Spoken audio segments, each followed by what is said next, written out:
নমস্কার, শুভ সকাল। দেখো সকাল সকাল কি নিয়ে এসছে দিদি। এই যে বাজার থেকে এনেছে চিংড়ি মাছ।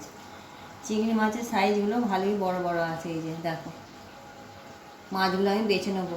বাইরেই বাসতুম, কিন্তু এত বাইরের রোদ, বাইরে বসতে পারিনি। ওই জন্য রান্নাঘরেই বসে আমি মাছগুলো বেছে নিচ্ছি। আমার 4টি বাছা হয়ে গেছে। এই যে এখানে 4টি বাছা হয়ে গেছে। আবার বাকিগুলো বেছে নিই। কোকিল ডাকছে, কোকিলটা সকাল থেকে ডাকবে। এই পেছনে একটা গাছ আছে, সেই গাছটার মধ্যে বসে।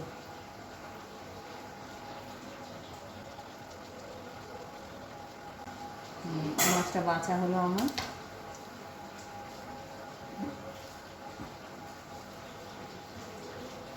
এক একে মাছগুলো আমি বেছে নেব। এই যে আমার সব মাছগুলো বাছা হয়ে গেছে এখানে। আর এতেও 4টি আছে, এইগুলো রেখে দেবো অন্য দিনের জন্য। আর এগুলো আজকে করব। ঠিক আছে, আমি এবার ধুয়ে নিই মাছগুলো।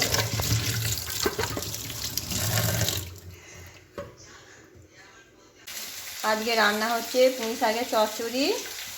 আর এখানে হচ্ছে ডাঁটা দিয়ে আলু দিয়ে পোস্ত।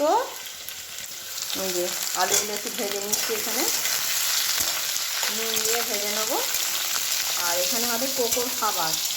ভাত হচ্ছে আজকে, ভাত গ্যাসেই ভাতটা হচ্ছে। আর হবে এখানে চিংড়ি মাছ। তোমরা প্রথম থেকে শেষ পর্যন্ত ভিডিও দেখতে থাকো, আশা করি তোমাদের ভালো লাগবে। তেলটা হয়ে গেছে আমার, চিংড়ি মাছগুলো ভেজে একবারে সবগুলোই দিয়ে দিলাম। ভালো করে লাল লাল করে ভেজে নেব।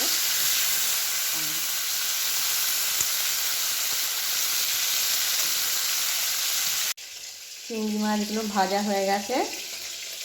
এবার এই রসুন থেঁতো করে রেখেছি, তেলের মধ্যে দিয়ে দেবো।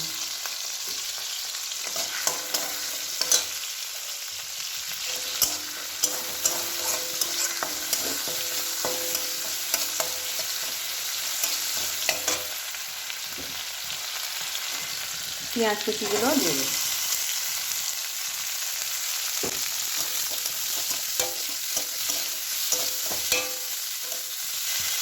একটু নুন দেবো, একটু চিনি দেবো, যাতে কালারটা সুন্দর আসে। যতক্ষণ না পেঁয়াজ নরম হচ্ছে ততক্ষণ আমি ভাজতে থাকবো। এই যে পেঁয়াজটা একদম নরম হয়ে গেছে, লাল লাল করে ভাজা হয়ে গেছে। এবার আমি আদা বাটা দিয়ে দেবো। আদা টমেটো একসঙ্গে পেস্ট করে রেখেছি, সেটা দেবো। লঙ্কা হলুদ গুঁড়ো দেবো, লঙ্কা গুঁড়ো দেবো। একটু ঝাল ঝালই করবো, ওই জন্য একটু বেশি করেই লঙ্কা গুঁড়ো দিলাম। দিয়ে মশলাটা ভালোভাবে কষিয়ে নেব। মশলাটা ভালোভাবেই কষানো হয়ে গেছে। এবার এই ভেজে রাখা মাছগুলো দিয়ে দেবো। একটু মশলার সঙ্গে মিশিয়ে নেবো ভালো করে, নিয়ে জল দিয়ে দেবো। অল্পই জল দেবো, চিংড়ি মাছ তৈরি হতে বেশি টাইম লাগে না।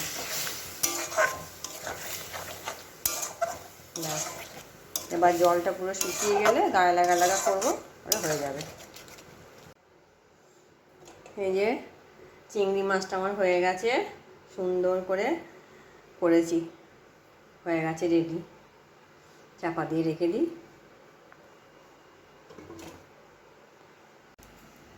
তোমরা দেখলেই পুঁই শাকের চচ্চড়ি। আর এখানে এই যে ডাঁটা আলু পোস্ত, আর ওখানে চিংড়ি মাছ।